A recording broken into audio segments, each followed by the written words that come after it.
Good evening, नमस्कार, जय हिंद साथियों। मैं आशुतोष द्विवेदी आप सभी का वन डेयर्स के ऑफिशियल यूट्यूब चैनल पर हृदय से स्वागत और अभिनंदन करता हूं।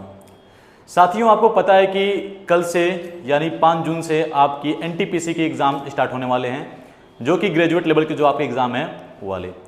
तो उसी के मद्देनज़र हम लोग एक एनटीपीसी के ही पॉइंट को ध्यान में देखते हुए एक क्वेश्चंस का सेट आपके सामने लेकर के आए हैं, जिसके आप लोग एक बार सॉल्व करिए मेरे साथ में और देखिए कि क्या और किस तरीके से किस पैटर्न पर इस टाइम पे एनटीपीसी में क्वेश्चन आपका पूछा जा रहा है। ठीक है, तो शुरू करते हैं अपने सेशन को। पहला क्वेश्चन आपके सामने क्या लिखा हुआ है कि सेलेक्ट द रिलेटेड वर्ड या letters numbers from the given alternatives. आपके सामने ये 3 लिखे हुए हैं और एक पे क्वेश्चन मार्क लिखा हुआ है। आपको बताना है कि क्वेश्चन मार्क की जगह पर कौन सा इसमें से ऑप्शन आपका आएगा। इस तरह के क्वेश्चन को कैसे करते हैं ध्यान से देखिएगा, क्योंकि मौजूदा समय में ये क्वेश्चन भर भर के एग्जाम में आ रहे हैं और ये श्योर है कि एनटीपीसी में भी इस तरह के क्वेश्चन आपको देखने को जरूर मिलेंगे। तो क्या लिखा हुआ है, VHDZ UFAV KXER और बाद में क्या लिखा हुआ है दोस्तों, तो क्वेश्चन मार्क लगा हुआ है। अब कैसे लिखा हुआ है इसको हम लोग ध्यान से देखते हैं एक बार। तो ये जो आपका अल्फाबेटिकल सीरीज होता है ना, ये उसी टाइप का क्वेश्चन है, एनालॉजी भी कर सकते हैं इसको आप। तो कहने का मतलब क्या है कि ये जो लेटर्स यहाँ पर लिखे गए हैं ना, इन लेटर्स की एक फिक्स वैल्यू होती है। जैसे जब आप ABCD पढ़ते हो तो देखिए ये होता है आपका ABCDEFGHIJKL और M। इसको बोलते हैं प्रथम अर्धांश या फर्स्ट हाफ। इसके जस्ट अपोजिट में क्या होता है, NOPQRSTUVWXY और Z। ये दोनों एक दूसरे के अपोजिट लेटर कहलाते हैं। A का अपोजिट Z हो गया, B का Y हो गया, C का X हो गया, D का W हो गया एंड सो ऑन। ठीक है ना, लास्ट तक ये आपका M से N तक आता है। अगर मैं इसके नंबर की बात करूं तो देखो, 1 से स्टार्ट करेंगे, 1 2 3 4 5 6 7 8 9 10 11 12 13।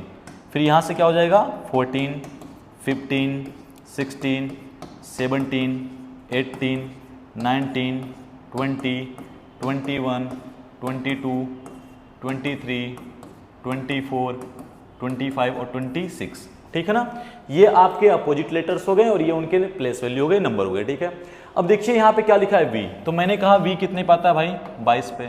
H कितने पे आता है, 8 पे। D कितने पे आता है, 4 पे। Z कितने पे आता है, तो 26 पे आता है। ठीक है ना, यहाँ देखेंगे तो 21 पे क्या आ जाएगा आपका U। F कितने पे आता है, 6 पर। ये 1 पर और ये V जो है ये कितने पे आएगा, तो आप कहेंगे सर ये 22 नंबर पे आता है। यहाँ देखिए लिखा हुआ है V का कितना प्लेस वैल्यू है, 22 है। ऐसे इसकी बात करो तो इसको भी लिख लेंगे। ये कितना हो गया आपका 11 11। ये कितना हो गया दोस्तों 24। ये हो गया आपका 5 और ये कितना हो गया 18 हो गया। अब इस तरह के क्वेश्चन में हम लोग क्या देखते हैं कि जो रिलेशन इसका इससे होगा, जो रिलेशन इसका इससे होगा वही रिलेशन आपका इससे इसका होना चाहिए। ठीक है ना, तो आइए देखते हैं कि क्या रिलेशन इसमें बन रहा है आपका। देखिए यहाँ पे लिखा हुआ 22 8 4 26 और यहाँ क्या लिखा हुआ है 21 6 1 और 22। अब देखिए कि V से U कैसे चला गया भाई, H से F कैसे जा रहा है, D से A कैसे हो गया, या फिर Z से V कैसे हो गया। ठीक है ना, इस चीज को आपको ध्यान से देखते हुए चलना है, क्योंकि इसी के पैटर्न पर आप इसको सॉल्व करेंगे। जिस पैटर्न पर आप इसको लगाएंगे सेम वही पैटर्न आपको इसमें भी लगाना होगा कि जो क्वेश्चन मार्क पे लिखा हुआ है वहां पे क्या आएगा। क्लियर है, तो सॉल्व करते हैं, देखते हैं कैसे बना है ये।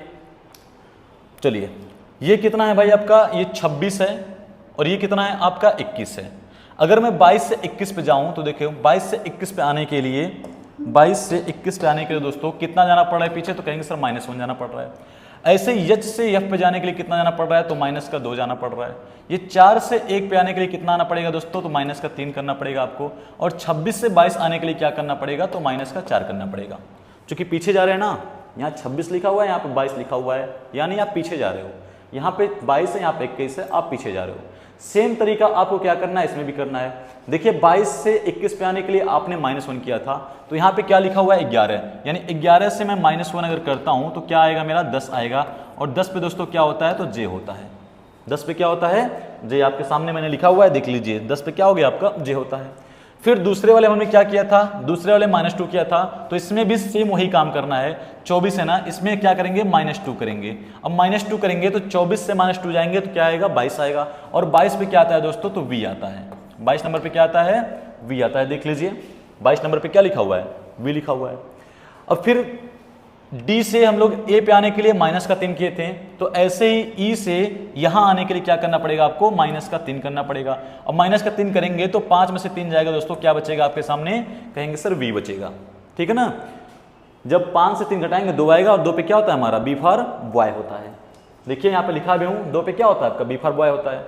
फिर आइए लास्ट वाले में, आप बताइए 26 से 22 पे जाने के लिए आपने क्या किया था, 4 घटाया था, यानी Z से V पे जाने के लिए आप 4 पीछे गए थे।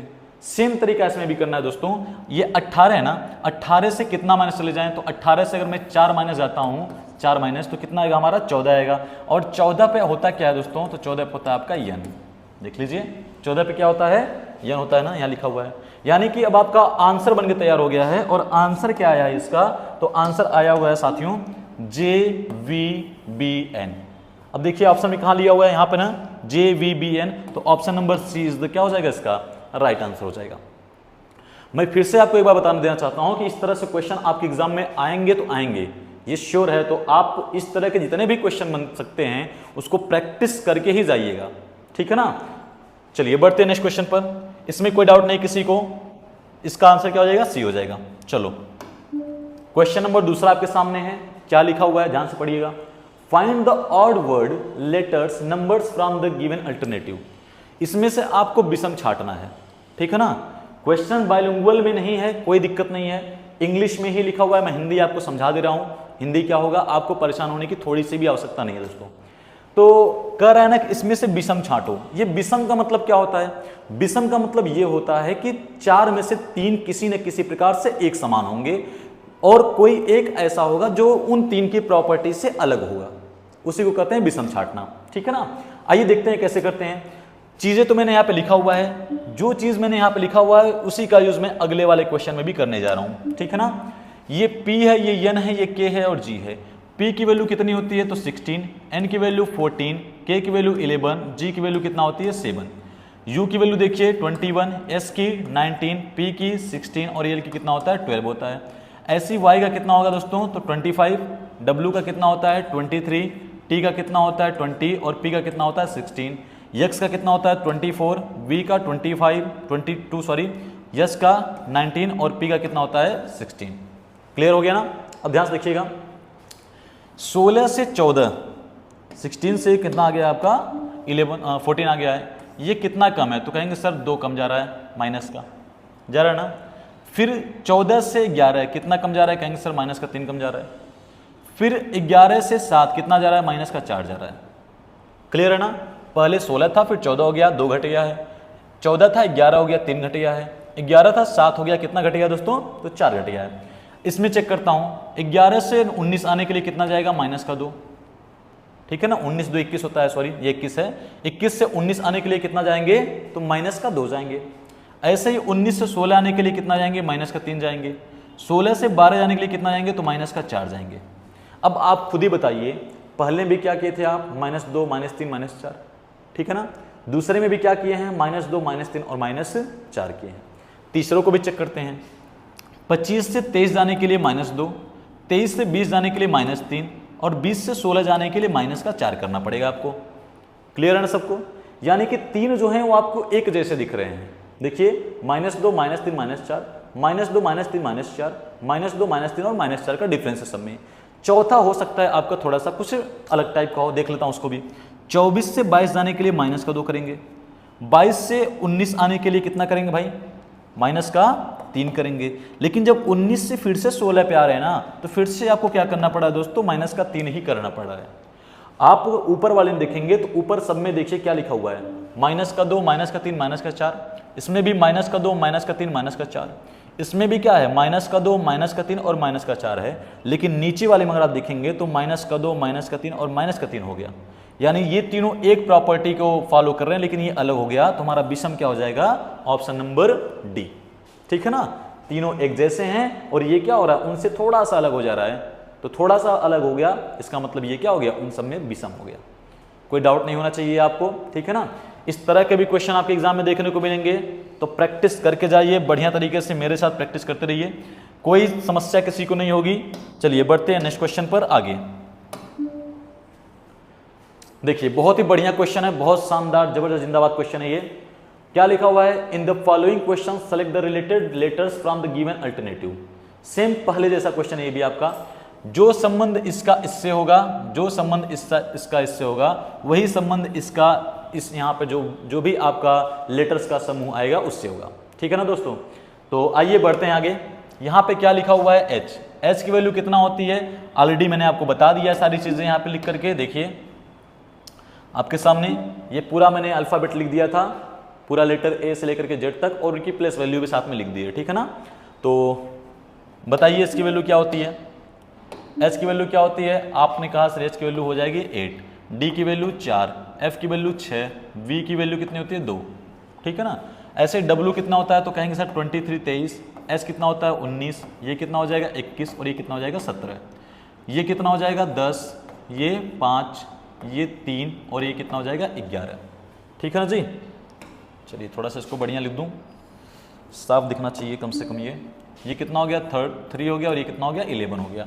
मतलब जो संबंध इसका इससे है वही संबंध आपका जो भी वहां पर लेटर्स का समूह आएगा उससे होगा। तो करते हैं आगे। अब ये 8 है और ये 23 है, 19 है। देखिए तरीके बहुत सारे करने के इसके। कभी कभी क्या होता है ना कि ये दोनों आपस में कुछ रिलेशन बनाते हैं, ये दोनों आपस में बनाएंगे, ये दोनों आपस में बनाएंगे, और ये दोनों आपस में बनाएंगे, ऐसे। कभी कभी क्या होता है कि ये जो फ्रंट वाला होता है, जो स्टार्टिंग का होता है, ये अपने आप में दूसरा वाला, फिर तीसरा वाला, फिर चौथा वाला ऐसे बनाता है। तो आपको चेक करने की आवश्यकता तो पड़ेगी ना कि कैसे क्या क्या रिलेशन इसके बीच में बना हुआ है। तो देखते हैं, ये 8 है और ये 23 है। मैंने कहा सर 8 से 23 पे जाने के लिए कितना जाना पड़ेगा आपको आगे, आपको 15 आगे बढ़ना पड़ेगा। 8 से 23 पे आने के लिए कितना आगे जाना पड़ेगा, 15 आगे जाना पड़ेगा। 15 और 8 कितना होता है, 23 होता है ना। चलो ठीक है भाई, बहुत बढ़िया। ये 4 है, ये 19 है। 19 आने के लिए फिर भी क्या करना पड़ेगा आपको, 15 ही आगे जाना पड़ेगा। ऐसे ही 6 से 21 आने के लिए कितना जाना पड़ेगा, 6 5 11, तो 15 ही आगे आना पड़ेगा। और 2 से 17 आने के लिए भी क्या करना पड़ेगा आपको, 15 आगे जाना पड़ेगा। यानी 15 प्लस 2 कितना होता है दोस्तों, 17 होता है, ठीक है ना। आप अगर देखेंगे तो सब में आपको 15 को ऐड करना है। आप जो काम यहाँ किए हो सेम काम आपको इसमें भी करना है, ठीक है ना। ये 10 है, अब 10 से हमको कहाँ जाना है, आगे जाना है ना। तो अगर मैं 10 में 15 को ऐड करता हूं तो 10 प्लस 15 कितना होता है दोस्तों, आप कहेंगे सर 25 होता है। और 25 पे हमारा क्या आता है दोस्तों, तो y आता है। 25 पे क्या आता है, y आता है। अब यहाँ पे 5 लिखा हुआ है ना, 5 में जब मैं 15 को ऐड करूंगा तो 20 हो जाएगा। और 20 पे क्या आता है दोस्तों, तो बोलेंगे सर t आता है। 20 पे क्या आता है भाई, t आता है। सेम तरीका इसमें देखो, 3 में 15 को ऐड करेंगे 15 को तो 18 होता है। 18 पे क्या आता है, तो आप बोलेंगे सर r आता है ना जी, पीछे लिखवाया था, एक बार जाकर के पीछे देख लीजिएगा। यहाँ क्या लिखा हुआ है, 11 यानी k है। k में फिर से हमको 15 ऐड करना है 15, और 15 और 11 अगर मैं अपना ऐड करता हूँ तो कितना हो जाएगा बताइए। 15 और 11 कितना होता है दोस्तों, तो कहेंगे सर 26 होता है, 26 होता है ना भाई। तो 15 और 11 26, और 26 पे क्या आता है आपका, z आता है। यानी कि आपका आंसर अब मिल गया है आपको YTRZ। YTRZ, देखिए YTRZ किस में लिखा हुआ है, तो option number C is the right answer, ठीक है ना। समझ में आ रहा है सबके भाई, जो संबंध इसका इससे होगा वही संबंध इसका इससे होगा। जिस प्रकार से ये यहां पैटर्न बनाएगा, सेम वही पैटर्न आपका ये कहां बनाएगा, अपने साथ वाले बनाएगा, ठीक है ना। तो बढ़िया क्वेश्चन है। इस तरह के क्वेश्चन आगामी एग्जाम में आने वाले हैं, चाहे वह एनटीपीसी का हो गया या फिर ग्रुप डी हो गया, अदरवाइज आपके सीजल के एग्जाम आ रहे हैं उसमें जरूर देखने को मिलेगा। चलिए बढ़ते हैं नेक्स्ट क्वेश्चन पे अपने। ये क्वेश्चन देखिए, बहुत ही शानदार क्वेश्चन ये भी है, ठीक है ना। ये नंबर एनोलॉजी का क्वेश्चन है। क्या लिखा हुआ है भाई, 215 रेशियो 342, फिर 728 रेशियो क्वेश्चन मार्क। सेम तरीका, ठीक है ना। ये आपका वर्ड एनोलॉजी का था, लेटर एनोलॉजी का, सॉरी ये लेटर एनोलॉजी का क्वेश्चन है, और ये किसका हो गया आपका, नंबर का। कैसे करेंगे, तो बहुत ही सिंपल है। जो रिलेशन इसका इससे होगा वही रिलेशन इसका इससे हो सकता है। अब इसमें देखिए कई सारे आपके पैटर्न बनते हैं। पैटर्न क्या बनता है कि या तो कुछ जोड़ के आगे चले जाओ, अगर ज़्यादा संख्या है तो कुछ जोड़ के आगे चले जाओ, या फिर मल्टीप्लाई करके आगे चले जाओ, या फिर मल्टीप्लाई करके कुछ जोड़ के आगे चले जाओ, या फिर स्क्वायर करके आगे चले जाओ, क्यूब करके आगे चले जाओ, ठीक है ना। मतलब पैटर्न तो बहुत सारे बनते हैं, लेकिन जैसा आपका क्वेश्चन रहेगा उस हिसाब से आपको पैटर्न सोचना है, उस हिसाब से आपको पैटर्न को सेट करना है। तो मैंने देखा कि भाई 215 यहाँ लिखा हुआ है, 342 यहाँ लिखा हुआ है, तो 215 में कितना ऐड कर दूं कि 342 हो जाए, तो 7 5 12 1 हुआ, ठीक है ना, 2 1 3 1 4 हो गया, बहुत बढ़िया, ठीक है ना। अगर मैं यहाँ पर 127 को ऐड कर देता हूँ दोस्तों, ठीक है, 127 को ऐड कर दूंगा तो ये कितना हो जाएगा, 215 से 342 हो जाएगा, ठीक है ना। अब यही चीज मैं वहां पे करके देखता हूं, अगर वही करने पर आपका ऑप्शन दिख जाता है तब तो सही है, अदरवाइज हमको कुछ और पैटर्न वहां पर लगाना पड़ेगा, ठीक है। देखते हैं एक बार, तो प्लस कितना हो गया भाई, 127 को ऐड करिए, 8 7 15 को 5 हाथ में आयल 1, 2 2 4 और 1 कितना हो गया 5, और 7 कितना हो गया 8 हो गया दोस्तों। 855 आया हुआ है कहीं ऑप्शन में, एकदम आया हुआ है, तो option number B is the right answer, ठीक है ना। कोई दिक्कत किसी को नहीं होनी चाहिए। 127 जोड़ के आगे चला गया है, इसमें भी मैंने 127 जोड़ के आगे कर दिया इसको।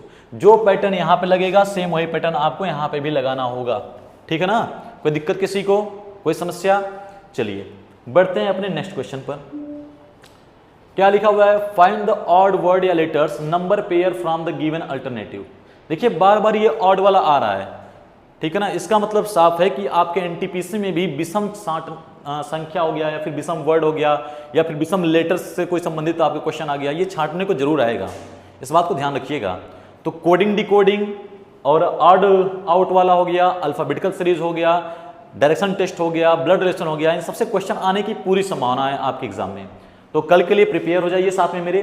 क्या लिखा हुआ है, फाइंड द ऑड वर्ड या letters number pair from the given alternatives, ठीक है ना। अब देखना है कि इसमें से ऑड क्या है। अब यहाँ पे 1 लिखा हुआ है दोस्तों, यहाँ पे 8 लिखा हुआ है ना। अब अगर मैं सोचूं कि भाई क्या चलने वाला है पैटर्न, देखते हैं। अगर मैं 1 का क्यूब कर दूं और 2 का क्यूब कर दूं तो हमको क्या मिल जाएगा, 1 और 8 मिल जाएगा ना। 2 दूना 4 दूना 8 क्या होता है, ये हो गया, और ये क्या हो गया 1। अभी इन दोनों के बीच का डिफरेंस देखो कितने का जा रहा है, सर 1 का डिफरेंस जा रहा है। भाई ये 1 था, ये 2 हो गया, तो 1 ही तो आगे बढ़ा हुआ है।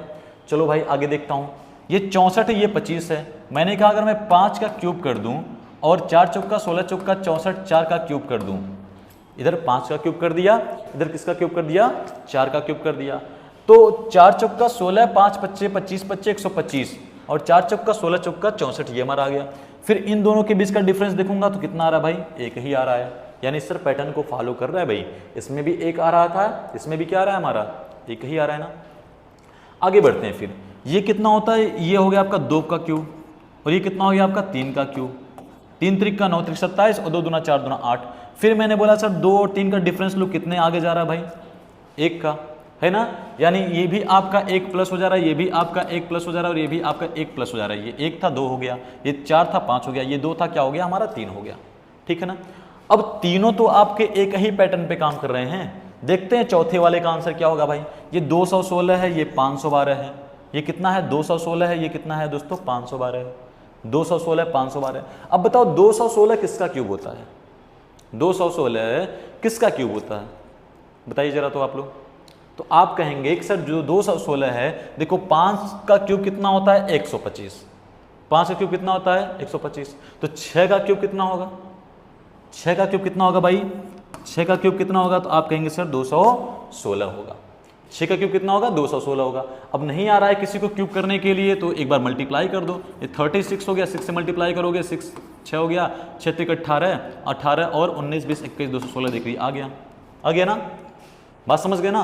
तो ये कितना हो गया आपका 6 का क्यूब कितना हो गया दोस्तों 216 हो गया। अब आया 512। अगर आपको क्यूब नहीं याद है, पहली बात तो मैं आपको ये स्पष्ट कर दूं कि अगर आप एस्पिरेंट बन गए हो, अगर आप एसएससी बैंक रेलवे की तैयारी कर रहे हो, तो आपको कम से कम 30 तक सबका क्यूब और सबका स्क्वायर याद होना चाहिए। इससे क्या होगा ना कि आपका समय बचेगा।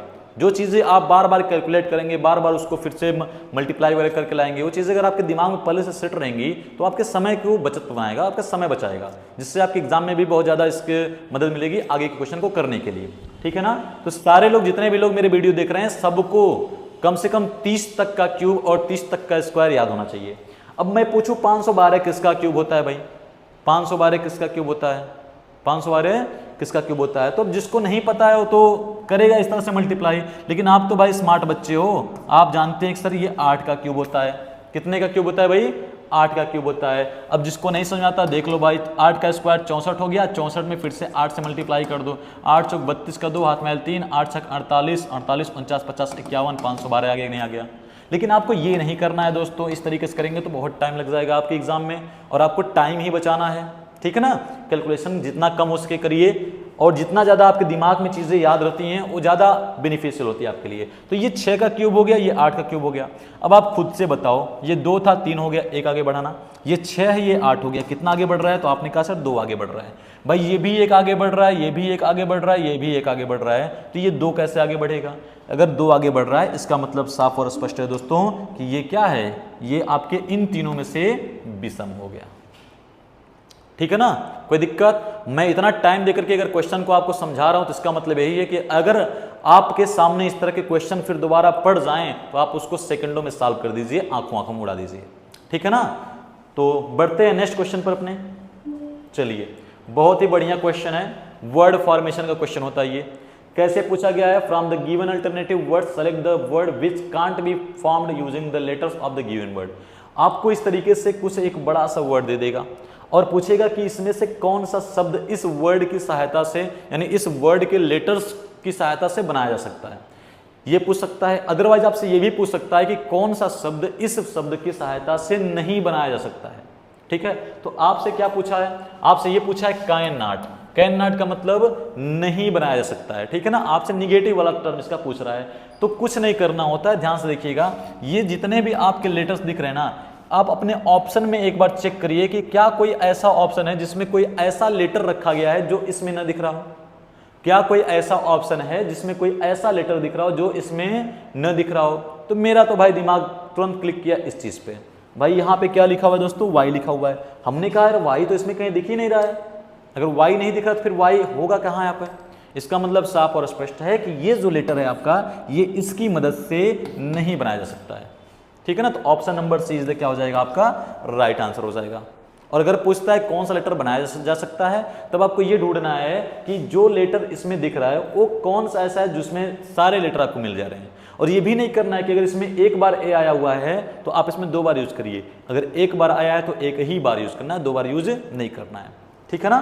कोई दिक्कत किसी को नहीं होनी चाहिए। बढ़ते हैं नेक्स्ट क्वेश्चन पर। चलिए बताइए क्या होगा इसका आंसर। बहुत ही सिंपल है दोस्तों। If below is written as XQOIZ, then how can 40 be written in that code? ये कोडिंग डिकोडिंग का आपका क्वेश्चन है, और मैं ये आपको पहले से अवगत करा दूं कि आपके एग्जाम में कम से कम 1 क्वेश्चन 2 क्वेश्चन तो पूछेगा ही पूछेगा, ठीक। कम से कम बता रहा हूं भाई, 1 तो आना ही आना, ये तो क्लियर है। 2 भी आ सकता है, 3 भी आ सकता है, ठीक है ना।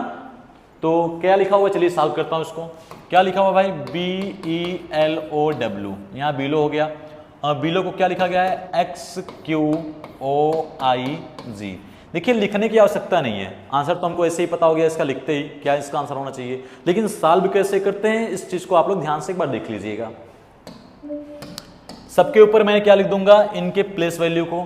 ये B है ना, B की वैल्यू कितनी होती है? 2, E की वैल्यू 5, L की वैल्यू 12, O की वैल्यू 15 और W की वैल्यू कितनी होती है? 23 23। ऐसे X की वैल्यू 24, O की वैल्यू Q की वैल्यू 17, O की 15, I की 9 और G की कितनी होती है? 7 होती है।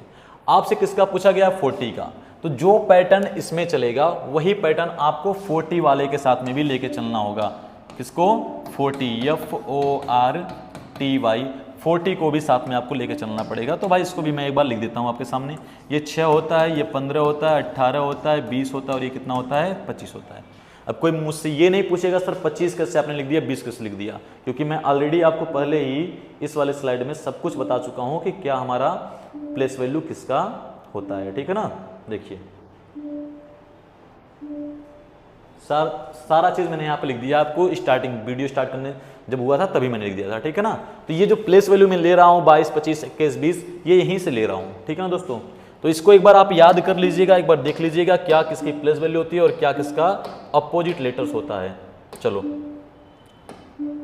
आते हैं क्वेश्चन पर। अब देखो जो संबंध, जो रिलेशन आपका इसमें होगा वही रिलेशन आपको 40 वाले में भी बनाना होता है, ठीक है ना। अब मैंने कहा भाई या तो इसका सीधे सीधे भी रिलेशन हो सकता है, या तो इसका क्रॉस टाइप का भी रिलेशन हो सकता है, ठीक है ना। कोडिंग डिकोडिंग में पॉसिबिलिटीज बनती हैं, पैटर्न बनते हैं, एक क्वेश्चन पे कई सारे पैटर्न अप्लाई हो सकते हैं, कई सारे उनके आंसर आ सकते हैं। तो आप घबराइएगा मत, घबराने की कोई बात नहीं है। आपका जो ऑप्शन दिया गया ना, उस ऑप्शन के हिसाब से बस एक ही पैटर्न आपका बनेगा इस क्वेश्चन में, ठीक है। क्या लिखा हुआ है भाई, W है और ये X है। हमने कहा सर 23 है 24 है, 23 से कितना आगे चले जाए 24 हो जाएगा, 23 से कितना आगे जाए 24 होगा। तो आपने कहा सर 23 में +1 कर दीजिए 24 हो गया। ये 15 ये 17 है, मैंने बोला 15 से 17 आने के लिए कितना आगे जाऊं, तो आपने कहा सर +2 कर दीजिए 15 से 17 हो जाएगा। ये 12 है ये 15 है, 12 से 15 आने के लिए प्लस का 3 कर दूं तो 12 से क्या हो जाएगा 15 हो जाएगा। ऐसे ये 5 है और ये 9 है, 5 में 4 ऐड कर दूं ये कितना हो जाएगा दोस्तों 9 हो जाएगा। ये 2 है ये 7 है, इसमें कितना ऐड कर दूं, तो आपने कहा सर 5 ऐड कर दीजिए, ये कितना हो गया 5 से 7 हो गया, ठीक है ना। अब देखिए कितना ईजी हो गया क्वेश्चन आपके नंबर लिखने की वजह से। अगर आप नंबर नहीं लिखते हैं तो आप सोचते हैं कि यार ये B है ये X कैसे हो गया, E है Q कैसे हो गया, W है ये G कैसे हो गया, आपका दिमाग रेंडमली घूमता इधर उधर कि क्या हो सकता है। लेकिन जैसे ही मैंने इसके नीचे इनके नंबर को लिखा है, ये क्वेश्चन को एकदम ईजी बना दिया आपके लिए। चलिए तो इसको भी सेम वही तरीका करना है जो आपने यहाँ किया हुआ है। 25 था ना भाई, 25 में 1 को ऐड करेंगे क्या होगा 26, और 26 पे क्या आता है दोस्तों, तो आप कहेंगे सर Z आता है। 20 में कितना ऐड करेंगे 2, 22 पे क्या आता है, आप कहेंगे सर V आता है, ठीक है ना। 18 में 3 को ऐड करेंगे 21 पे क्या आता है, आप कहेंगे सर U आता है। 15 में 4 को ऐड करेंगे 19 पे क्या आता है, आप कहेंगे सर S आता है। ऐसे ही 6 5 11, 5 ऐड करेंगे क्या आएगा K आएगा, 11 पे क्या आता है K आता है। देखिए आपका आंसर आ गया ZVUS के ऑप्शन नंबर फर्स्ट, यानी option number A is the right answer. समझ गए बात को ना। तो बहुत सिंपल होता है, बहुत टफ नहीं होता है, बस कंसिस्टेंसी के साथ आपको लगे रहना है और अपने मन को भ्रमित नहीं करना है, ठीक है ना। चलिए बढ़ते हैं नेक्स्ट क्वेश्चन पर। इसमें कोई डाउट नहीं किसी को, ये क्रॉस जा रहा था ऐसे ऐसे +1 +2 +3 +4 +5, हमने वही तरीका से इसमें भी कर दिया है। आपके सामने आपका आंसर रिजल्ट आ गया है। चलिए बताइए इसका क्या आंसर होगा, इसका आंसर क्या होगा। बहुत ही सिंपल क्वेश्चन है लेकिन थोड़ा सा लॉजिकल है, आपको देखना पड़ेगा इसका आंसर क्या होगा, ठीक है ना। देखिए कैसे, ये 4 है और ये 23 है, फिर 122 है, फिर 621 है, फिर आगे बढ़ा जा रहा है। मतलब यहाँ पे क्वेश्चन मार्क लिख दिया है, क्या आना चाहिए। तो कोई ना कोई बड़ी संख्या आएगी, चूंकि बड़ी संख्या ही आपके ऑप्शन में दी गई है और इतनी बड़ी संख्या आ रही कि अब क्या ही बताएं। ये देखिए 6 × 18 लगभग 3 गुना है, ये 6 × 25 30 5 गुना हो गया, 6 × 36 लगभग 6 गुना हो गया, ये भी लगभग 5 गुना हो गया उसका।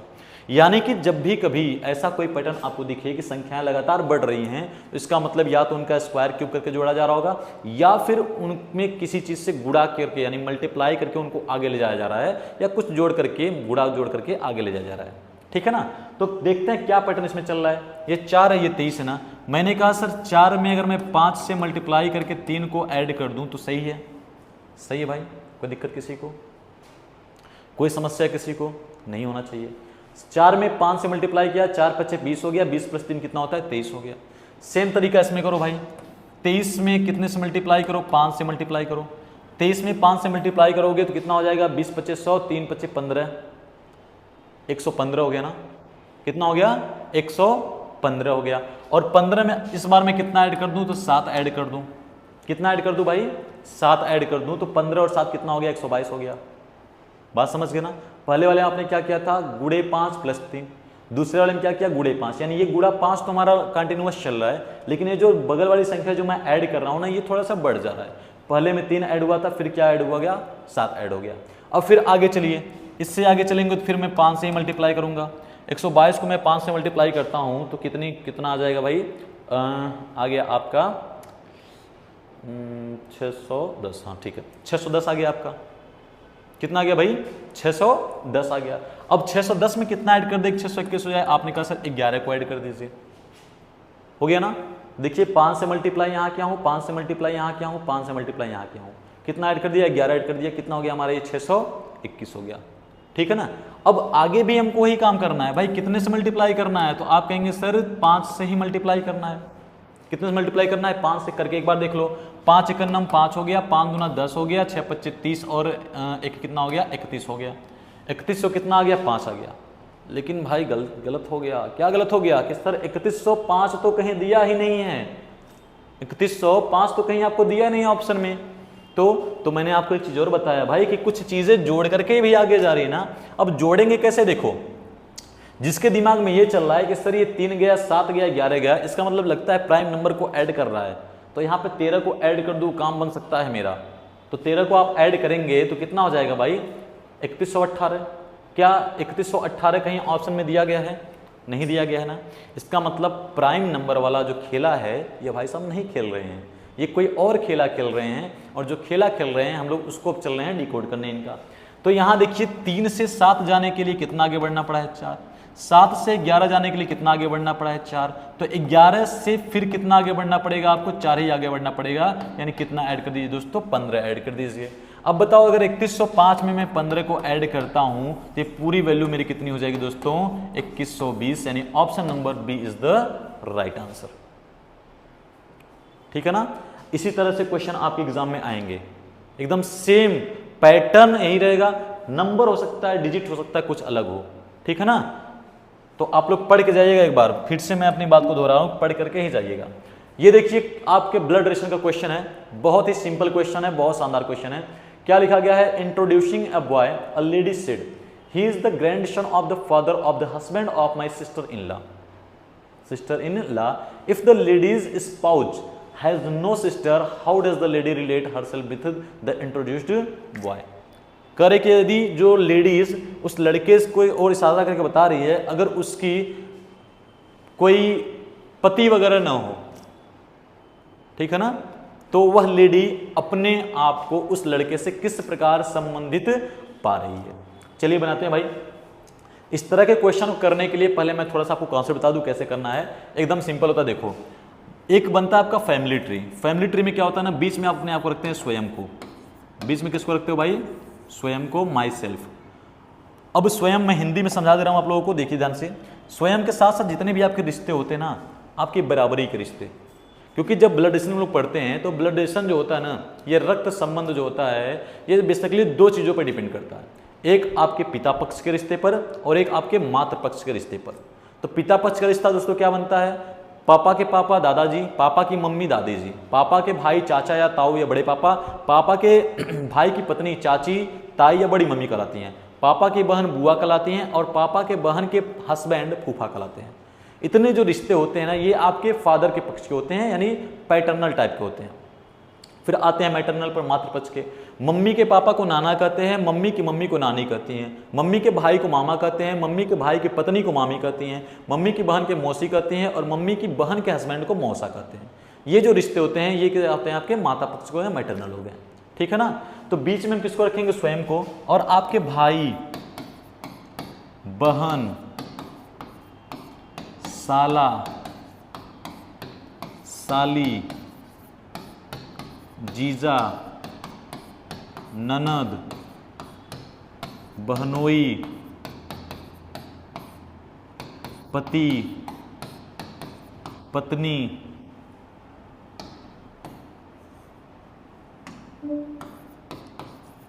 ठीक है, एक्सेट्रा, जेठ जेठानी, ठीक है, भाभी, ये सारे रिश्ते आपके बराबरी में चलते हैं, यानी आप वाली लाइन में चलेंगे। ठीक है।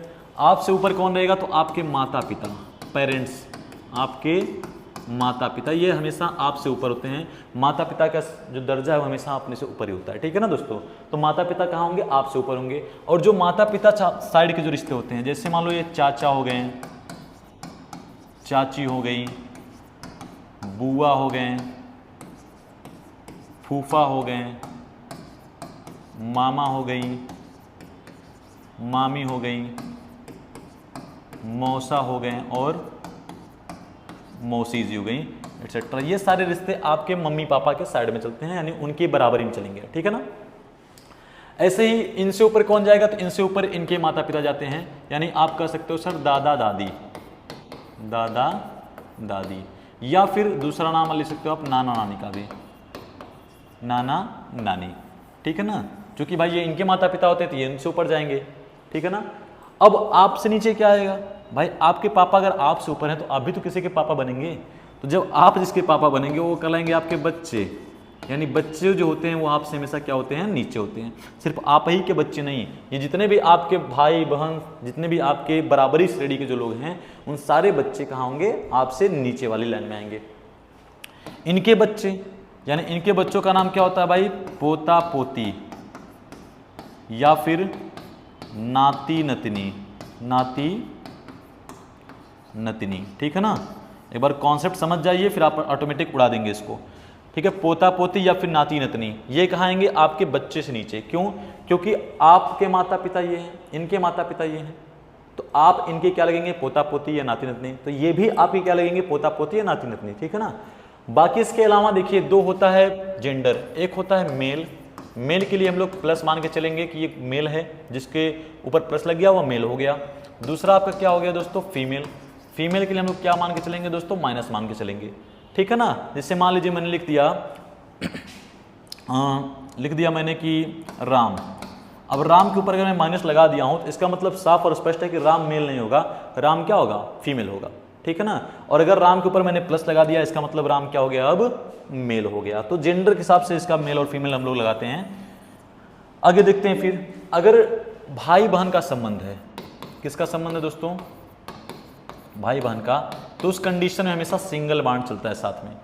अगर संबंध किसका है, पति पत्नी का है, तो कपलिंग वाला बॉन्ड चलता है, यानी डबल बॉन्ड चलता है, ठीक है ना। डबल बॉन्ड का मतलब बॉन्ड क्या होता है, मजबूत होता है, आप जल्दी तोड़ नहीं पाएंगे, ठीक है ना। भारत में कपल वाले बॉन्ड को तोड़ने के लिए बहुत सारा ज़्यादा प्रोसीजर है। आगे आइए, तो अगर आपका संबंध माता पिता का है, माता पिता का, या फिर कह सकते हैं बेटा बेटी का, बेटा बेटी का है, उस कंडीशन में आपको क्या लेना है भाई, वर्टिकल बॉन्ड लेना है। क्या लेना है, वर्टिकल बॉन्ड। इतना अगर आपको पता है, इतना अगर आपको पता है, तो मैं गारंटी लेता हूं कि आप ब्लड रिलेशन में कहीं फंसने वाले नहीं हो, ठीक है ना। एक चीज और आता है यहां पर, जो का और का नियम, ठीक है। जिससे ए बी का पिता है और सी का पुत्र है, तो यहां पर जो सी है उसका संबंध किससे हो जाएगा, ए से, पहले वाले से।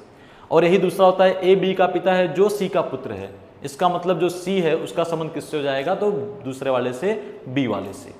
बस यही थोड़ा सा एक अलग कॉन्सेप्ट है, बाकी सारा अगर आपको इतना पता है तो आप ब्लड रिलेशन उड़ा दोगे आंखों आंखों में।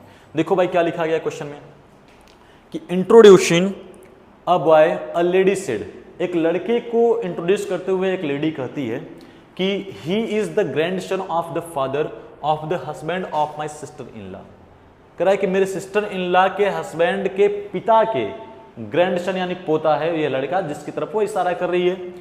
क्या कर रहा है, how does the lady relate herself with the introduced boy, तो वह लड़का, सॉरी वो जो महिला है उस लड़के से किस प्रकार संबंधित है। If the lady spouse has no sister, यदि जो लेडी है उसके पति, स्पाउस का मतलब क्या होता है, पति होता है, ठीक है ना, उसके पति की कोई बहन नहीं है, यानी उस लेडी कोई ननद नहीं है। अगर ननद नहीं होगी तो ये जो सिस्टर इन लॉ टर्म आया है ना, वो उस लेडी के भाभी के लिए आया होगा दोस्तों, ठीक है ना। क्योंकि इंग्लिश में क्या है कि एक ही टर्म जो होता है कई सारे मीनिंग देता है। अब सिस्टर इन लॉ का मतलब क्या होता है, भाभी भी होता है, ननद भी होता है, जेठानी भी होता है, देवरानी भी होता है, ठीक है ना। तो करते हैं क्वेश्चन, देखो क्या लिखा गया है। सबसे पहले जो लिखा है उसको पढ़ते चलो और डायग्राम को बनाते चलो, उसी हिसाब से मैं डायग्राम बनाऊंगा, आप लोग ध्यान से देखिएगा। Introducing a boy a lady said he is the grandson of the father of the husband of my sister in law. अब बताओ ये कौन हो गई, ये लेडी हो गई, लेडी हो गई ना। लेडी मतलब महिला है, फीमेल है तो फीमेल के लिए क्या लेके चलेंगे, माइनस, नाम तो लिया नहीं है। अब कह रहे ना कि वो जो लड़का है वह क्या है, उसकी यानी इस लेडी की सिस्टर इन लॉ के हस्बैंड की। अब इस लेडी की सिस्टर इन लॉ कौन बनेगी, इसका कोई भाई होगा, और इस भाई की जो पत्नी होगी, यानी इसकी भाई की पत्नी, इस लेडी क्या कहलाएगी, सिस्टर इन लॉ कहलाएगी, ठीक है ना। भाभी कहलाती है ना, भाई साफ साफ बोल दिया गया इस लेडी के हस्बैंड का कोई भी बहन नहीं है। तो अब जब इस लेडी के हस्बैंड की कोई बहन नहीं होगी तो उसका तो जिक्र हम कर नहीं सकते हैं, तो जाहिर सी बात है कि इस लेडी के भाई की जो पत्नी होगी वह इसकी क्या कहलाएगी, सिस्टर इन लॉ।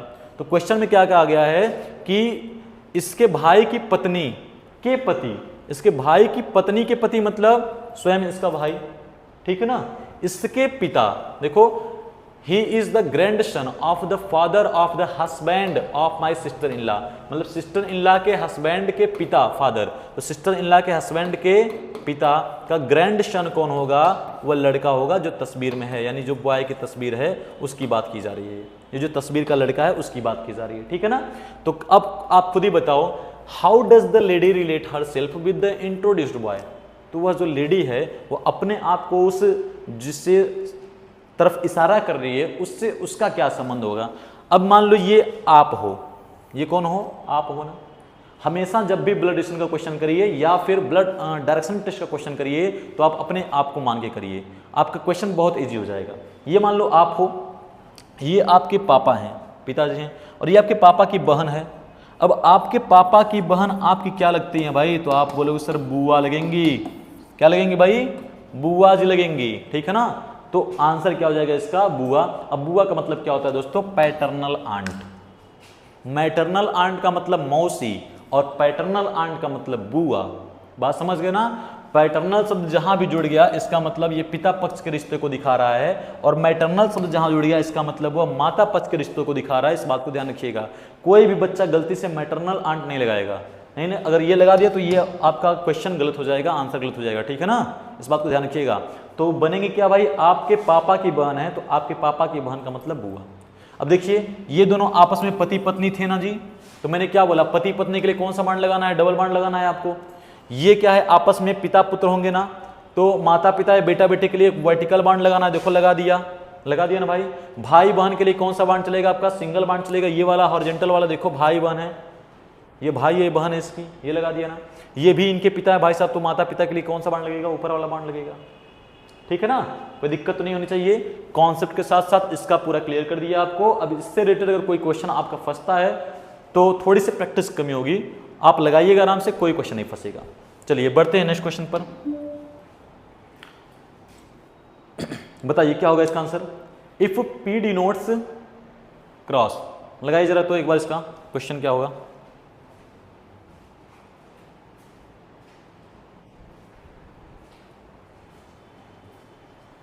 चलिए देखिए, if P denotes cross, Q denotes भाग, R denotes minus and S denotes plus, then what is the value of, जो भी दिया हुआ है इसका, ठीक है ना।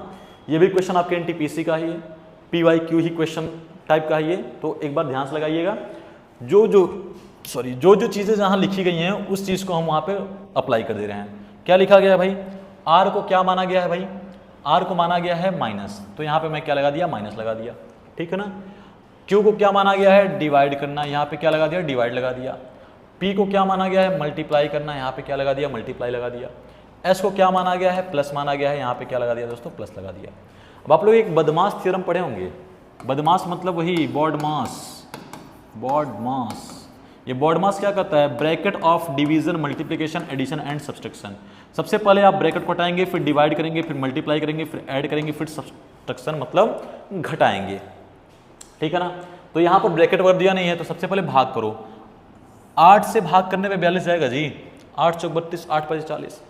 ये तो गुरुजी खेला हो गया, तो जेबा नहीं कर रहा है, तो घबराने की तनिको बात नहीं है, नहीं जा रहा है तो कोई दिक्कत नहीं है, एक बार लगा के देख लो। कैसे लगाते हैं, देखो जब भी आपको पूरा पूरा भाग ना जाए, जब भी आपसे पूरा पूरा भाग ना जाए तो आप उसको P/Q यानी रेशनल नंबर के रूप में लिख लीजिए। कैसे लिखेंगे, देखिए 33 माइनस का 42 बटे का 8 हो गया, गुणे का कितना हो गया दोस्तों, 4 हो गया, प्लस का कितना हो गया, 7 हो गया। आपसे यही पूछा गया है। अब तो कट जाएगा, 4 × 1 = 4, 4 दूना 8 कट गया ना, 2 × 1 = 2, 21 दूना 42 हो गया, कट गया ना, कट गया ना भाई, एकदम कट गया। अब जो प्लस का होता है उसको एक साथ ऐड कर लो, जो माइनस है उसको घटा दो। आपने कहा सर ये प्लस में तो दो चीज़ें हमारी दी हुई हैं, यहाँ पे 33 है, यहाँ पे क्या लिखा हुआ है, 7 लिखा हुआ है। तो अगर मैं 33 और 7 को आपस में ऐड करूंगा तो ये पूरी वैल्यू कितनी हो जाएगी, 40। 40 में से कितना माइनस करना है आपको, 21 माइनस करना है भाई, माइनस कर दो, कोई दिक्कत नहीं है। आंसर कितना होना चाहिए आपके सामने भाई, अगर 40 में से 21 माइनस करेंगे तो आंसर आपका कितना आ जाएगा, 19 दिया हुआ है, तो option number B is the right answer. कोई दिक्कत किसी को नहीं होना चाहिए। अगर ये पूरा पूरा नहीं कट रहा है तो ये इस पैटर्न में आकर के कटेगा, ठीक है ना।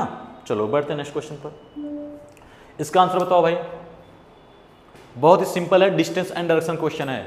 देखिए दिशाएं कितनी होती हैं, 4 होती हैं। ये ईस्ट होता है, ये वेस्ट होता है, ये नॉर्थ होता है और ये साउथ होता है। और बीच में इसके क्या होता है दोस्तों, सेंटर होता है। ये क्या होता है आपका, सेंटर होता है। जब भी कोई व्यक्ति चलेगा तो हमेशा सेंटर से ही चलेगा। सेंटर से उसको वेस्ट जाना है, ईस्ट जाना है, नॉर्थ जाना है और साउथ जाना है, ठीक है ना।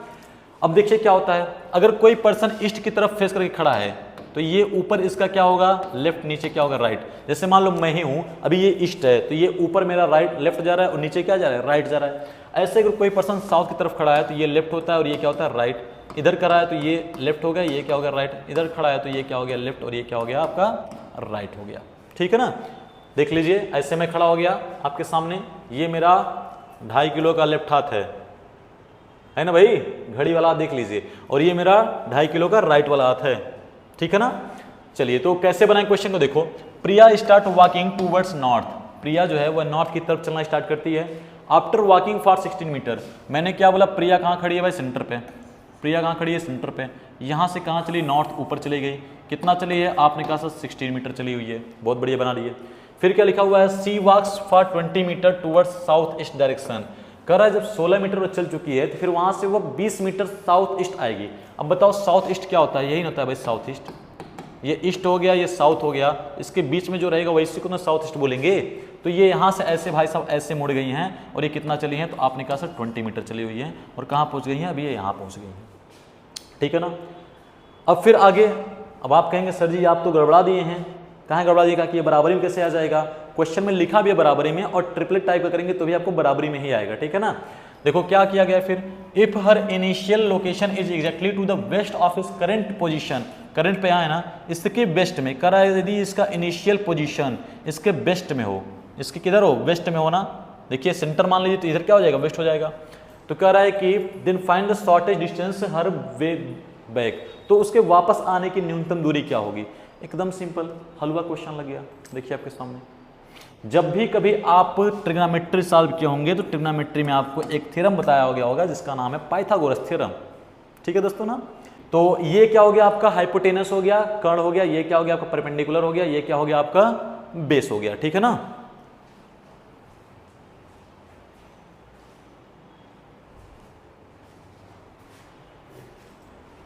ये क्या हो जाएगा आपका, बेस हो जाएगा, ठीक है। ये आपका हाइपोटेनस हो गया, कर्ण, ये हो क्या हो गया, परपेंडिकुलर, ये क्या हो गया, बेस हो गया। एकदम सिंपल होता है। क्या फार्मूला होता है भाई पाइथागोरस का, h² = p² प्लस का b² होता है। या फिर आपको बेस निकालना है ना, तो b² क्या कर देंगे, h² माइनस का p² कर देंगे। अब b हमको बेस निकालना है तो ये रूट में हो जाएगा भाई, पूरा का पूरा। रूट में कितना चला गया है, आपने कहा सर 20 का स्क्वायर कर दीजिए, माइनस का 16 का स्क्वायर कर दीजिए, 20 का स्क्वायर कर दीजिए और कितने का स्क्वायर कर दीजिए दोस्तों, 16 का स्क्वायर। अब 20 का स्क्वायर कितना होता है, तो आप कहेंगे सर 400 होता है, और 16 का स्क्वायर कितना होगा, 256 हो जाएगा। इसमें से माइनस करिए, 10 में से 6 गया, कितना बचता है भाई, 4 बचता है। 10 में से 6 गया, कितना बचेगा, 4 बचेगा ना। 9 में से 5 गया, कितना बचेगा, 4 बचेगा, और 3 में से 2 गया, कितना बचेगा, 1। यानी रूट में कितना हो गया आपका, 144। और 144 को जब अगर हम इसका फैक्टर करेंगे तो 12 × 12 होता है ना, 2 बार चला गया है बाहर निकल के, 1 बार हो जाएगा। ये कितना हो गया आपका, 12 मीटर। यानी ये जो वैल्यू आ गई दोस्तों, कितना आ गई, 12 मीटर आ गई है। तो इसका आंसर क्या हो जाएगा, 12 मीटर, ठीक है ना। यानी कि जो शॉर्टेस्ट डिस्टेंस है उसका वापस आने का वो कितने मीटर का हो गया आपका, 12 मीटर का हो गया। चलिए बढ़ते हैं नेक्स्ट क्वेश्चन पर। बहुत ही सिंपल क्वेश्चन है ये भी। क्या लिखा हुआ है, नो जिराफ इज कार्निवोर, कोई भी जिराफ मांसभक्षी नहीं है। Some animals are not carnivores, ठीक है ना। अब करना क्या है, बहुत ही सिंपल है, इसको बोलते हैं सिलॉक्स, ठीक है ना। क्या बोलते हैं इसको, सिलॉक्स बोलते हैं। या तो इसको आप वेन डायग्राम की सहायता से करो, या तो आप 150 मेथड से करो, या तो क्या करो, 150 मेथड्स करो। मैं आपको 150 मेथड बताता हूं क्या होता है। देखो 150 मेथड क्या होता है, कुछ भी ज्यादा 3-5 नहीं करना आपको। जैसे मान लो लिखा गया है ऑल ए आर बी, ये हो गया। फिर क्या हो गया, सम ए आर बी, ये हो गया। फिर क्या हो गया, नो ए इज बी, ये हो गया। और फिर क्या हो गया, सम ए आर नॉट बी, ये हो गया आपका ना। तो 150 मेथड क्या करता है दोस्तों, ये आपके स्टेटमेंट कहलाते हैं। इसमें इसकी वैल्यू 100 होती है, सब्जेक्ट बोलते हैं इसको, इसकी वैल्यू 50 होती है, ऑब्जेक्ट बोलते हैं। जैसे ही आप सम में आएंगे, दोनों की वैल्यू, सब्जेक्ट और ऑब्जेक्ट की वैल्यू कितनी होती है, 50-50 होती है। इसमें आएंगे तो आपको जब नो में आएंगे ना, तो सब्जेक्ट और ऑब्जेक्ट दोनों की वैल्यू कितनी होती है, 100 ही होती है। लेकिन जब आप सम नॉट में आएंगे तो ये वैल्यू आपकी 50 होगी, लेकिन ऑब्जेक्ट हमेशा क्या होगा, 100 ही होगा। तो अगर मैं उस तरीके से करूं, देखो ये 9 में है ना, 9 में हो जाएगा तो ये भी 100 हो गया और ये भी क्या हो गया, 100 हो गया। सम में है ये 50 हो गया और ये कितना हो जाएगा आपका, हाँ 100 हो गया, ठीक है ना। अब दूसरी कंडीशन क्या है कि आपको स्टेटमेंट को देख करके कंक्लूजन को निकालना होता है। मैं वेन डायग्राम आपको नहीं बता रहा हूँ, वेन डायग्राम मैं आपको कॉन्सेप्ट में सिखा देता हूँ, क्लास में बता देता हूँ, लेकिन ये चूंकि सिंपल क्वेश्चन है मैं आपको दूसरा तरीका बताता हूँ। 150 एकदम लगा के एक बार मारिएगा, फटाक से आंसर सही आ जाएगा आपका। All giraffes are animal. पहली बात तो ये भाई साहब कि ये लिखा है नो जिराफ इज कार्निवोर, यानी ये निगेटिव नेचर का लिखा हुआ है। अब सम एनिमल्स आर नॉट, ये भी कैसा लिखा हुआ है, निगेटिव नेचर का लिखा हुआ है। तो दो निगेटिव स्टेटमेंट आपस में अगर लिखे गए हैं तो उनका जो निष्कर्ष निकलता है, जो रिजल्ट आता है, जो कंक्लूजन आता है, वो भी क्या आता है, निगेटिव ही आता है। यानी निगेटिव स्टेटमेंट का निगेटिव कंक्लूजन, पॉजिटिव तो आ नहीं सकता किसी भी कंडीशन में। तो भाई साहब ये पहला हमारा क्या हो गया, गलत हो गया। पहला क्या हो गया, गलत हो गया, चूंकि पॉजिटिव लिखा गया ना। निगेटिव कंक्लूजन से निगेटिव रिजल्ट आता है, पॉजिटिव नहीं आता है दोस्तों। तो ये पॉजिटिव लिखा गया यानी ये क्या हो गया, गलत हो गया। फिर क्या लिखा हुआ है, नो जिराफ इज एनिमल, कोई भी जिराफ एनिमल नहीं है। अब पहली बात ये है, देखो जिराफ कहाँ लिखा हुआ है, यहाँ लिखा हुआ है। जिराफ कहाँ लिखा हुआ है, यहाँ लिखा हुआ है, ठीक है। एनिमल कहाँ लिखा हुआ है, यहाँ लिखा हुआ है। क्या इन दोनों में कोई आपको कॉमन दिख रहा है, कहें सर कॉमन तो दिख रहा है, कार्निवोर्स, लेकिन दिक्कत ये भी है कि दो निगेटिव स्टेटमेंट को ऐड करने पर उनके बीच में कोई रिलेशन नहीं बनता है। तो जब कोई रिलेशन ही नहीं बनेगा तो ये कहाँ से आ जाएंगे भाई साहब, ये भी गलत हो गए। अब दोनों के दोनों हमारे क्या हो गए दोस्तों, गलत हो गए ना, दोनों के दोनों क्या हो गए, गलत। अब थोड़ा सा अगर बच्चा पढ़ा लिखा है, जानकार है, तो ये कहेगा सर जी इसमें सब्जेक्ट समान है, ऑब्जेक्ट समान है। क्या है भाई, सब्जेक्ट समान है, ऑब्जेक्ट क्या है, समान है। तो आप यहाँ पे क्या लगा दीजिए, आइदर आर लगा दीजिए। क्या लगा दीजिए, आइदर आर। लेकिन क्या आपको कहीं भी क्वेश्चंस में, सॉरी ऑप्शन में आइदर आर दिख रहा है, नहीं दिख रहा है ना, नहीं दिखेगा। क्यों नहीं दिखेगा, क्योंकि अगर आपका एक स्टेटमेंट ऑल में, सॉरी एक कंक्लूजन ऑल में और दूसरा वाला नो में रहेगा तो वहां पर आइदर आर लग ही नहीं सकता है दोस्तों। तो इसका आंसर क्या हो जाएगा, neither first nor second follows, न तो पहला कर रहा है न तो दूसरा कर रहा है, ठीक है ना। अब ये जो चीज है ये आपको कॉन्सेप्ट सीखना पड़ेगा, थोड़ा टाइम देना पड़ेगा। चलिए बढ़ते हैं फिर नेक्स्ट क्वेश्चन पर अपने। देखिए ये लिखा हुआ है the calendar of the year 2007 is same for which year. क्या करना है भाई, बहुत सिंपल है, कुछ नहीं करना है। आपको जो लास्ट का ये दिया हुआ है ना, लास्ट का ये जो लास्ट का दिया हुआ है कैलेंडर में, इसमें कितने से भाग करना है, 4 से। 7 भागा 4 करिए, 4 से भाग करेंगे, ऐसे कर लीजिएगा, 7 में 4 से भाग करेंगे, 4 एकन्नम 4, कितना बचा भाई आपके सामने, 3 बचा रिमाइंडर। कितना बच रहा है भाई, 3 बच रहा है ना। तो तरीका क्या होता है आपको कि अगर रिमाइंडर यानी शेषफल आपका 0 बचेगा, ये रिमाइंडर हो गया, और ये ऐड करना होता है नंबर में। अगर 0 बचेगा तो 28 को ऐड करते हैं, अगर 1 बचेगा तो 6 को ऐड करते हैं, अगर 2 या 3 बचता है तो प्लस 11 और 11 को क्या करते हैं हम लोग, ऐड करते हैं दिए हुए साल में। तो यहाँ पे कितना बचा है दोस्तों, 3 बचा हुआ है ना। तो अगर 3 बचेगा तो 7 में कितना ऐड करना है आपको, 11 ऐड करना है। तो जब 7 में आप 11 को ऐड करोगे तो 11 साथ कितना होता है, 18 हो जाएगा। यानी ऑप्शन नंबर कितना हो जाएगा, डी ऑप्शन सी हो जाएगा, ठीक है ना। बहुत सिंपल है, जो भी ईयर दिया हुआ उसके लास्ट में 4 से भाग करिए। अगर 4 से भाग करने पे जो शेषफल आता है, 0 शेषफल आ गया तो दिए हुए साल में 28 को ऐड कर दीजिए, 1 शेषफल आ गया तो 6 ऐड कर दीजिए, 2 शेषफल आ गया तो 11 ऐड कर दीजिए, और 3 शेषफल आ गया तो कितना ऐड करना है आपको, 11 ऐड करना है उसमें भी, ठीक है ना। कोई दिक्कत, कोई परेशानी। चलिए बढ़ते हैं नेक्स्ट क्वेश्चन पे। लिखा है इफ भाग मीन्स प्लस, ये थोड़ा सा मैथमेटिकल ऑपरेशन का क्वेश्चन है, चेंज करने के लिए बोला है। क्या कर रहा है आपसे, कह रहा है कि इफ भाग मीन्स प्लस, यानी भाग को हम लोग क्या कर दें, प्लस कर दें। भाग को क्या कर दें, प्लस कर दें। माइनस मीन्स भाग, जहां माइनस लिखा हुआ है यहाँ क्या कर दें, भाग कर दें। गुड़े मीन्स माइनस, जहां गुड़ा लिखा हुआ है यहाँ कर दें, माइनस कर दें। और प्लस मीन्स गुड़ा, जहां प्लस लिखा हुआ गुड़ा। अब सेम तरीका बॉर्ड मास लगाओ, 4 बट्ठे 32 कट गया पूरा, 8 आ गया। 14 बट्ठे कितना होता है भाई बताओ जरा तो,